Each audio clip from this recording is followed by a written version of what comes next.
Hey everyone, welcome to this week's Ellie's Corner, and this week we are going to be talking about Sebastian Stan's character. We're going to first talk about the first character of the Winter Soldier and how the Winter Soldier communicates, because the Winter Soldier doesn't just communicate in verbal language, but there's also body language that the Winter Soldier communicates in. So let's talk about that character and let's get started. So the Winter Soldier, right, has been brainwashed. We know the Winter Soldier as James Buchanan Barnes, or Bucky Barnes, and he is a friend of Steve's. But when he's brainwashed and he's being controlled by Hydra, he is not himself, right? Sebastian Stan plays his character very well. Winter Soldier does speak in Russian, which we hear within Captain America: The Winter Soldier. We also see it in clips from the Falcon and Winter Soldier show in the MCU. So we can see clips of that. He also, in the comics, his weapons are, to his fingerprints, because he only uses his right hand to actually use his weapons. He doesn't use his left hand, so it is biometrically scanned. Because he is right-handed, he is not left-handed. Because his left hand is his another weapon that he can use and disable and disarm people. So that is another thing. But when he is communicating, it is very blunt, very to the point, very strategic. It's kind of very in your face too, because he is a war tactician. When they have him in the field as the Winter Soldier, he is very, doesn't really talk when he's in the field. They keep his face covered. Unless they don't need his face covered for anonymity purposes. So communication-wise, he's kind of very to the point. Body language-wise, when he communicates, he is also very to the point. He points. You see a lot of military tactical that he's using his hands with. He will point. He will tell people where to go.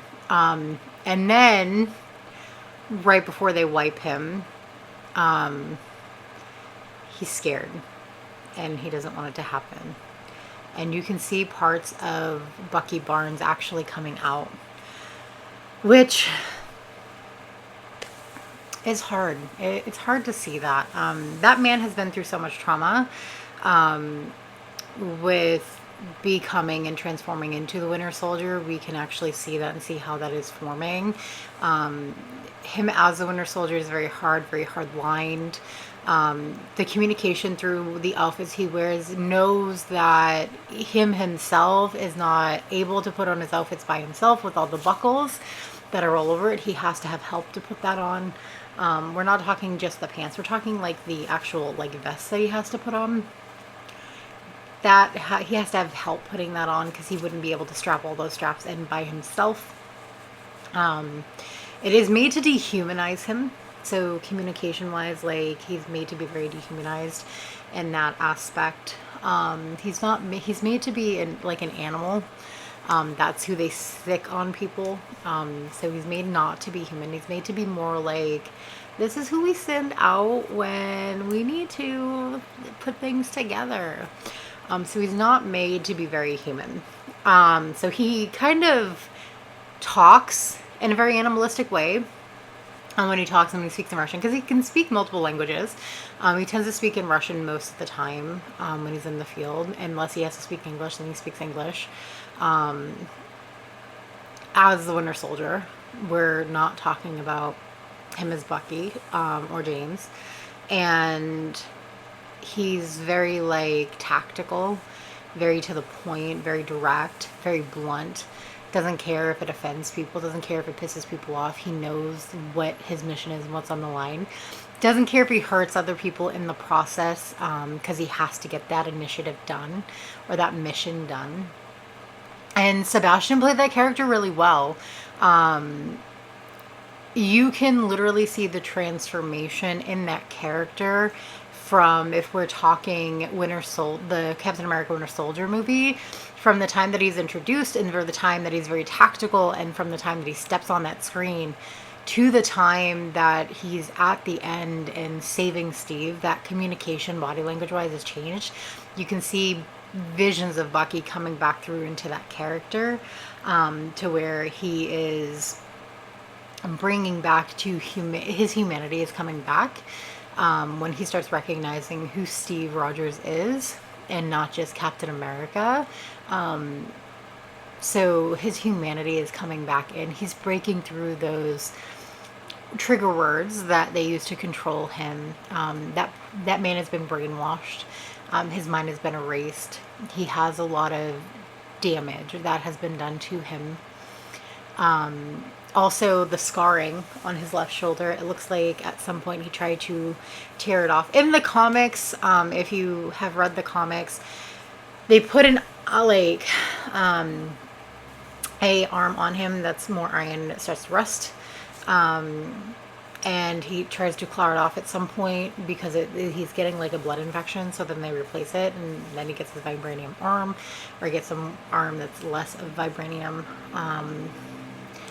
It's to help him make sure that he's not going to be able to rip it off, but he has scarring because he's at one point tried to rip it off.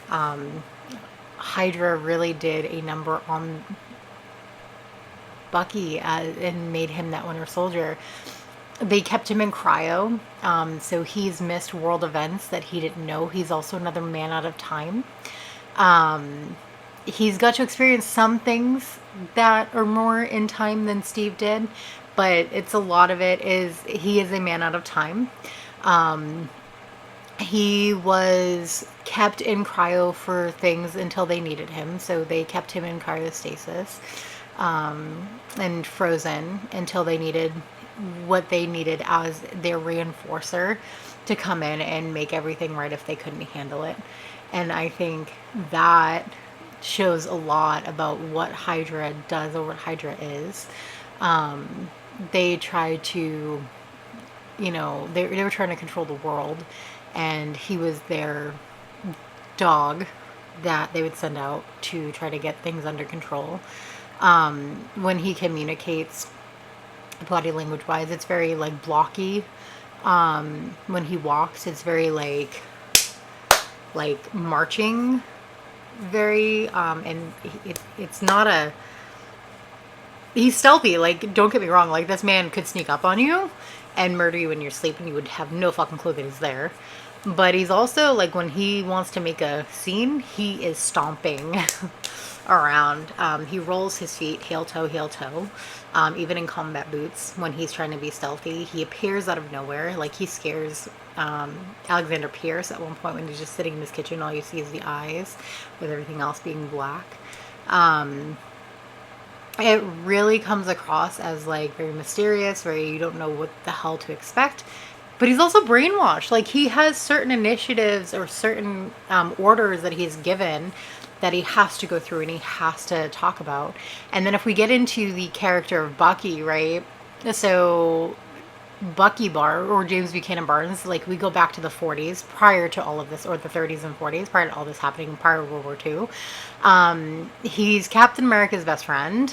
Steve is this scrawny dude. Bucky is there to help him and save him, and he's pulled him up. And then when Bucky's then drafted, they spend, the World Fair, they spend their night together with them. Steve is trying to get drafted as well, or trying to enlist, because Steve wants to fight people, fight bullies, as Steve puts it, because he doesn't like bullies. Doesn't matter where they come from, he just wants to get rid of them. And Steve gets signed up for this program. Bucky gets drafted. And then when Steve's touring with the USO, finds out that Bucky's team, when he was drafted, or his infantry when he was drafted, was taken in at Enzano. And Steve's like, I gotta fucking save them. So he goes and fucking saves them. Like, Steve and Bucky have been friends for a very long time, and Steve will put his life on the line to save Bucky because they are that good of friends. They rely on each other very heavily. When Steve lost his mom, Bucky was there. Bucky helped him clean and make sure that things were done in the household, and, really kept him from falling into where he would not have been able to survive. They really help survive together, and you can see that and see the bond that they have. And when you can see the start of the brainwashing in Enzano, because you see Zola run out of that room, and that's where, Steve runs in, and Bucky's repeating his dog tag numbers over and over and over again. Those are the numbers that he's repeating. It's the numbers on his dog tags. And they were trying to brainwash him and turn him into the soldier at that point, based on what they had done research, and they had seen what happened to Steve Rogers and knew that they were friends. So when they got him, they were like, let's try to see what we can do. Because realistically, like, Bucky Barnes would be a great enemy for Steve Rogers, right? Before he was Captain America. And so what would have happened at that point is you would have seen them trying to make a super soldier, based on what they did with Erskinine's formula, because that's what Red Skull wanted. So they were trying that with Bucky Barnes, knowing that he was friends with Steve Rogers, knowing that that was the man that got Erskine's formula before Erskine was killed. And they were like, okay, cool. We got that. Let's try. Let's see what we can do. They tried brainwashing him and zapping him. And he's got the bruises in the spot in Captain America First Avenger. Bucky does, where you can see the bruising on the face that symbolizes where the machine sits for the Winter Soldier brain erasure or electroshock therapy, when they zap him to kind of set him back to maintenance status before they trigger ward him and like erase shit from his head. And then you have him and Bucky working together until Bucky falls off of the train. And at that point, Bucky already has a serum in him. It's a different serum than what Steve did. It didn't make him bigger. It just made him stronger. It made him heal faster, which realistically gave him similar powers to Steve. He heals faster. He's stronger. He can survive bullet wounds. He can survive being hurt. He's not going to die. He's going to age slower. And then falls off the train in 45. Hydra finds him. They turn him into the Winter Soldier. They cryo-freeze him. They've got to train him not to be as fight-backy as he normally is, because he's very like, I need to get back to Steve. I need to do all of this. So they had to train him not to fight back as much and train him just to give in. So they broke him as a person. They broke him down. So he's gone through a lot of trauma. And when you have all of that happen, you have the perfect, especially with things where at some point you're getting brainwashing psychologically happening with that trauma. And then they know, like, when you break a human down, even when it's communication, their communication changes. It's going to be more communication along with their captors and things of that nature, and they're not going to plan to escape anymore. So you see all of those changes happening within Bucky to become the Winter Soldier, and he's training, in the comics, he was training people in the Red Room, and going through and making sure that they had the proper training, and there's a lot of things that happen in there. You also see a lot of things where he was training a lot of the Hydra agents to battle and fight to make sure that they were stronger, and he was training the other super soldiers for Hydra so they didn't have to solely rely on him. It's just sad because part of his story, if we look at Bucky and the Winter Soldier as a character, is that man has gone through so much trauma. And then we get out, right? He breaks out of the words. Shuri helps him break out, and he's in Wakanda, and he's happy, and he has the goats, and he's getting through all of that. And Thanos happens, and he's got to go back to war. Which, when that happens, he's like, okay, let's do this again. I've been fighting wars all my life, or I've been fighting battles all my life. Let's do this. So he's not getting a full chance to fully heal. He's getting a chance to heal, but he's healing, like his brain is healing. He's healing through some of that trauma. But then Thanos happens. He's got to go back. He's got to fight an intergalactic war, which PTSD trigger for him. Surely definitely is, and doesn't know what's going to happen. But he gets to fight with Steve, right? That's all that matters to him, is he gets to see Steve again. And he gets to see his friend. And he gets to do all of this. And he's very happy about that. But the other piece of that is I don't want to fight anymore. I want to be able to have a peaceful life and relax and do all of the stuff that I really wanted to do that I got to miss out on. Mind you, he's still out of time. He's not someone that realistically should have been not 100 years old in 2023. So when you have all of that, he was born in 1918, 1917, or he's over 100 years old, and he looks like he's in his 20s, maybe 30s. So he's now fighting Thanos. And then we get to that point and he gets dusted. Steve doesn't know what to do. Steve is at a loss. He's lost his best friend that he's just reunited with and is building a good relationship with. Again, after all of that trauma. Now Steve's got more trauma. Because now Steve has got trauma of his friend being dusted, and Steve feels responsible for it. And now they've got to figure out what to bring him back. And they did. They bring him back. It's been 5 years. They bring them back. And he's not going to come back the same. Knowing, like, you come back and then you've been gone for 5 years and life has gone on without you. You kind of have some resentment. You kind of have some trauma from that too. So he's going to come back and be like, hey, I've been gone for 5 years. What? And he's going to fight that battle, right? So they fight that battle. And then you have to have that conversation with your best friend about, hey, I'm going back and I might not be coming back. All of your life changes in like a blink of an eye. And he's like, I'm trying to heal my shit still, bro. Like, I have a lot of trauma I gotta work through. And then Steve is just like, I'm not coming back.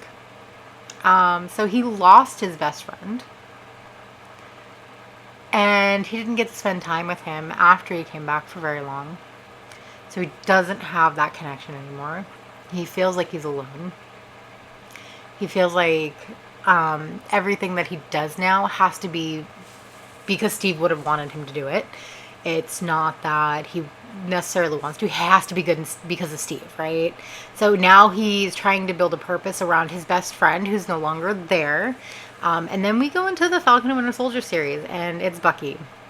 And we see him going to therapy and trying to heal and having like a list of like, hey, I'm gonna go forgive this person, I'm gonna do this. He does some shady shit to forgive people though, so like, I understand. So I, like, personally, I have PTSD. I have a lot of emotional triggers. So I have not gone, like, I've not been in war, but I've been in, I have childhood trauma.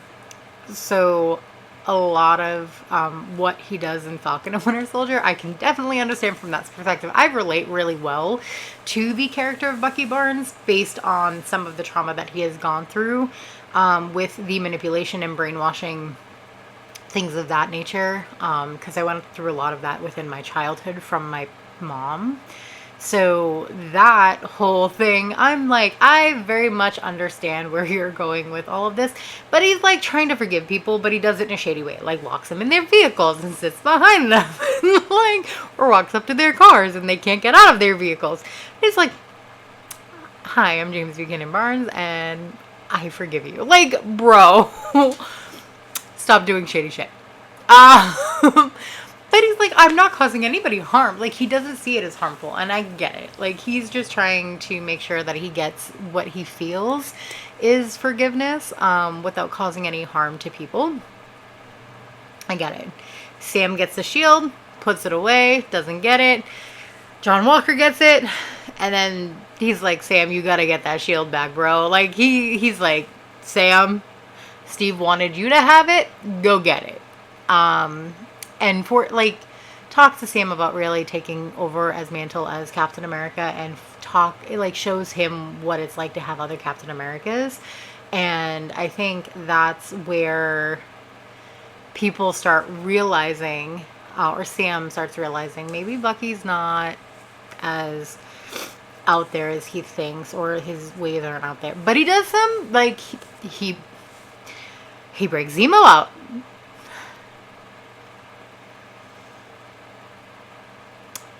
And then threatens Zemo. And then he threatens a lot of other people. And I'm just like, this man likes to threaten people. But he's working through his trauma. Working through it. He's like, I don't trust people, but I'm working through it. Bro, you working through it?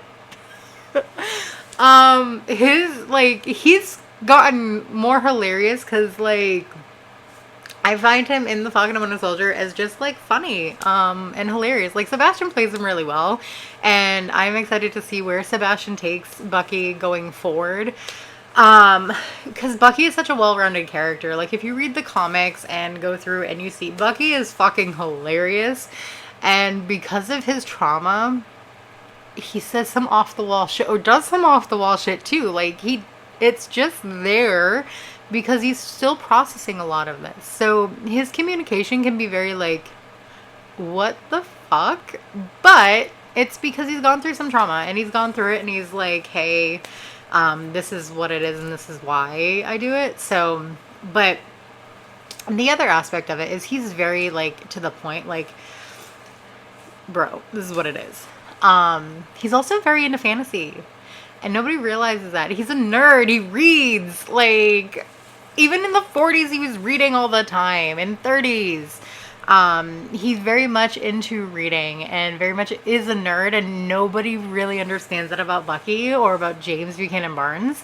And I love that they called it out in The Falcon and Winter Soldier, but when he's communicating with Sam and they talk about wizards and, you know, aliens, and they call Gandalf a wizard, and he's like, what? He's like, Gandalf, you know? He's like, yeah, I read The Hobbit. Oh, which I find funny. I just laugh at that whole, like, that whole thing was hilarious, and I found that funny. But like I said, his communication style is, like, has gotten from being very, like, funny and, like, cutesy to being very flirty. He was very flirty in the beginning, to where it's now just very, like, unhinged, to where he says what he feels and then he moves forward. Now I just can't wait to see where he goes, because, you know, we're gonna get some more off the wall shit from him. So that's this episode of Allie's Corner for this week, and talking about, you know, Bucky Barnes / the Winter Soldier, and how he communicates with body language and everything else. Let me know what you want to see for the next characters. We're going to talk about more of Sebastian Stan's characters coming up, so I hope you all have a great rest of your week. Bye!